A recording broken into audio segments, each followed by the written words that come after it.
Hey, boss. Thank you for taking the time out to meet with me. I just needed to run something by you and see what your thoughts were.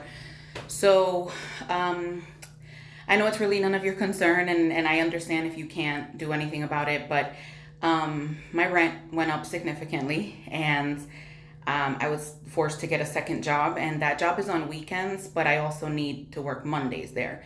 So I know in the past, people in my department have done 4 days a week, 10-hour days to make up the 40 hours. And I was just kind of hoping that you could allow me to do that so that I could take that other job so that I'm not homeless in a couple months. Wow, I am so sorry that's happening to you. I don't see it being a problem as long as there's coverage, which you have a counterpart. So, why don't we just do it to where both of you work 4 10-hour days? She can work Monday through Thursday, and then you'll work Tuesday through Friday. I hope that works for you. And again, I'm sorry that that's happening to you. Working two jobs is not fun. Oh, thank you so much. I appreciate it so much. You don't understand. I know that, you didn't really have to do it, but thank you. I really, really appreciate it. I take care of my mom, and I'm the only one working, and I'll be working 7 days a week. So you made it possible. Thank you so much. You needed to see me? Yes. For some reason, you were approved to work 4 10-hour days a week. I just wanted to remind you that next week is a holiday on Wednesday, so I'm going to need you to adjust your schedule to come in every day next week except for Wednesday. I mean this with all the respect in my heart, but your boss's boss approved for me to be off on Mondays because I have another job. I get that, but I mean, if you want to be that person and go running to her and let her know that I'm giving you this order, you can do that. But I'm gonna need you to be here next week. The other half of my department isn't having to adjust their schedule on holiday weeks. Is there a reason that I'm having to do it? Well, the other half of your department, they're working really hard. Did you just say it's because they're working hard?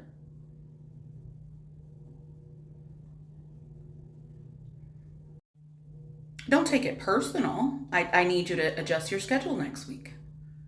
I just need you to come in every day next week. I get you have another job, but your other job really has nothing to do with me.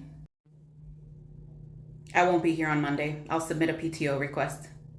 And if it's denied, then I'll go to HR because then it's personal. You wanted to see me? Yeah, come on in, have a seat. What's this I hear about you putting your 2 week notice in?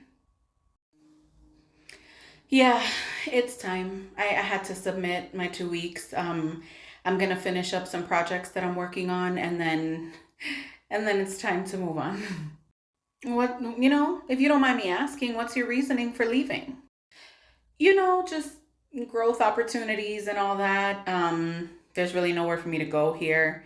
There's really no advancement opportunity here. Be honest with me, Veronica. I know you're holding something back. I am being honest. You want to tell me the truth, or I mean, if you got time, we got time. If you got time, I got time to tell you. Have a seat. We have time.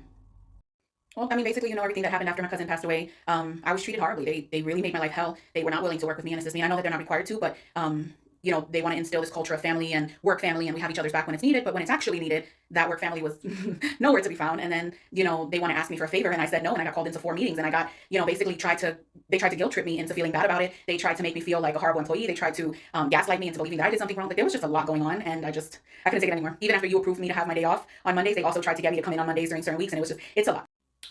Veronica, what concerns me is that my door's always open. You could have come up here anytime you had an issue. For what? I would have been knocking at your door every 5 minutes. There's a certain point that you just decide, okay, this is just not for me anymore, and you have to move on. I would have loved to be able to come up here and tell you every 5 minutes, hey, this is what's going on. But number one, you're not going to be here forever. So that retaliation would have been on me. And then not only that, there's like micro retaliations where they can make my life hell without without it being big enough for me to file a formal complaint. So they knew exactly what they were doing, but it's time for me to go. And I actually feel sorry for you because you're the head honcho, right? You have people under you that you're supposed to trust to take care of your employees. And when those people are not doing it, that's why you're losing so many good employees. I mean, if you've ever taken a notice of the turnaround that you have, even in my department alone, that should be an indicator. There's something going on. People don't leave because of money. Most of the time, people leave because of bad management, and people have been dropping left and right from here. And they're getting other jobs where they're being appreciated and valued way more than here. And people need to be held accountable. But if I don't know what's going on, then I can't do that part of my job if I don't know what's happening. And it shouldn't be my job to run and tattletale saying that my supervisor is not doing their job. I mean, that's why there's so many people, so many hands in the pot, having to like hold each other accountable and make sure that their peers and their counterparts are doing what they're supposed to be doing. I shouldn't have to be I don't get paid enough for that. I shouldn't have to be the one saying, hey, this person's really not doing what they're supposed to. I know that it helps when employees come and complain, but do you guys really ever do anything about it? Probably not. In my experience, nothing has ever been done about it. Well, I get it. I'm sorry that you experienced that. I'm sorry that there's not more we could have done to keep you. You're a great team player. You're a hard worker. I mean, I love having you as part of the company. The door's always open if you need to come back. If you ever want to come back, we are here. I will accept you back because you are a very, very hard worker. I'd rather die, but thank you. Hi, Veronika. Come on in. Have a seat. Okay, thank you. So as you can see, your manager's here, and they're basically just here so she can provide an account of what she believes happened. It looks like you filed some paperwork incorrectly. There was a list and you went from the bottom up instead of from the top down, and that is the incorrect way to do it. So we are going to have to write you up. Is there anything that you want to say about that? Oh, yeah. She told me to do it from the bottom up. What? No, I did not say that, Veronika. Don't say that I said that because I did not say that. Are you sure you want to stick to that story? It's not a story. I'm sticking to it because it's the truth. I did not tell you to start from the bottom up. Why would I do that? Okay, so there's no way to prove that she told you. As a matter of fact, Maria, there is a way to prove it. I have a recording of her telling me to do it because I had a feeling that she was going to pull something like this. No, that's illegal. You can't play a recording. I didn't consent to that. We're not on Law and Order, and I'm not presenting this to a judge as Exhibit A. I'm presenting this to Maria to show her that you're a liar because you have a tendency to tell people one thing and then say that you didn't say that and cover your ass. So sorry. Nope. I recorded you because I knew you were going to do something like this. Veronika, so I know that Maria prefers for you to work that list from the top down, but I think we're just going to do it from the bottom up. I don't see the reason. I don't see the point of doing it from the top down. And there's a couple more people, that we want to look out for starting at the bottom because of their last name. So just go ahead and do it from the bottom, okay? Veronika, you're excused. I need to speak with Janet. Thank you, Maria. I'm going home. You can't leave for the day. You have work to finish. With the shit you just pulled, you better be lucky that all I'm doing is going home for the day and not reporting you to HR for a hostile work environment. Thank you all so much for joining this committee. Essentially, this is where you can address any concerns you've brought up to your superiors and nothing's really happened. I'm not saying that it fell through the cracks, but sometimes we get busy and we just want to follow up on those concerns. So feel free to voice any concerns that you have and we will follow up with upper management and leadership. Also, keep in mind, any concerns that you bring up here are anonymous. So there will be no retaliation in case you bring something up of a sensitive nature. I have something to bring up. Yes, of course, Veronika. Thank you. It's actually a couple things, and I have brought this up to my management, and sometimes, like you said, they get busy. So I would like for it to be followed up on. I brought up some safety concerns regarding the vehicle that we drive. And I've also brought up the fact that we deal with potentially life-threatening items, and our compensation doesn't reflect that liability. And I really haven't heard anything back about that.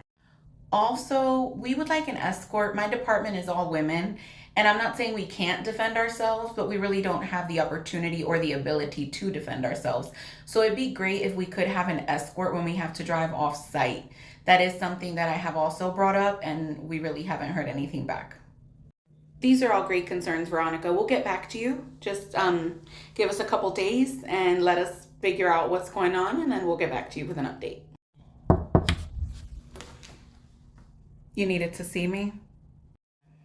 Come on in, Veronika. Have a seat, please. You know everyone from our management team. We're here to discuss some concerns that you brought up recently. You mean the concerns that I brought up anonymously?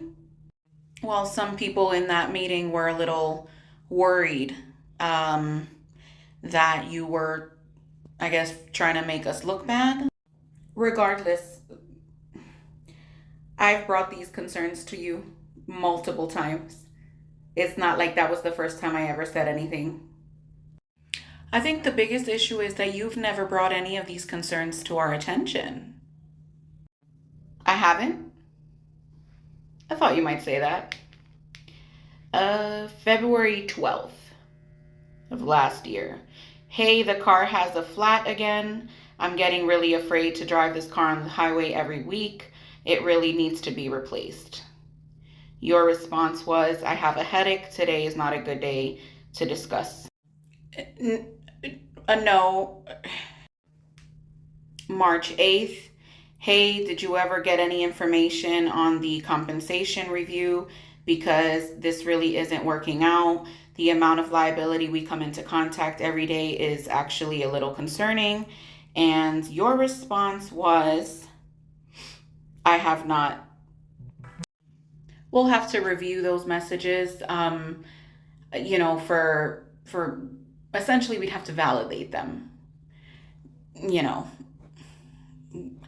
I'm not saying you're not being truthful, but we need to validate those text messages.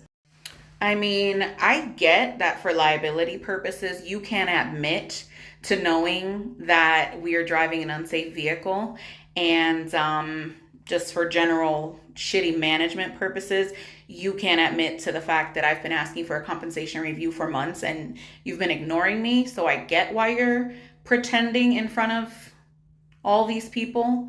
But I've brought it up, and I have more text messages if you need to see them. This meeting is over. You can go back to your desk now. I'll let you know if we need anything else from you.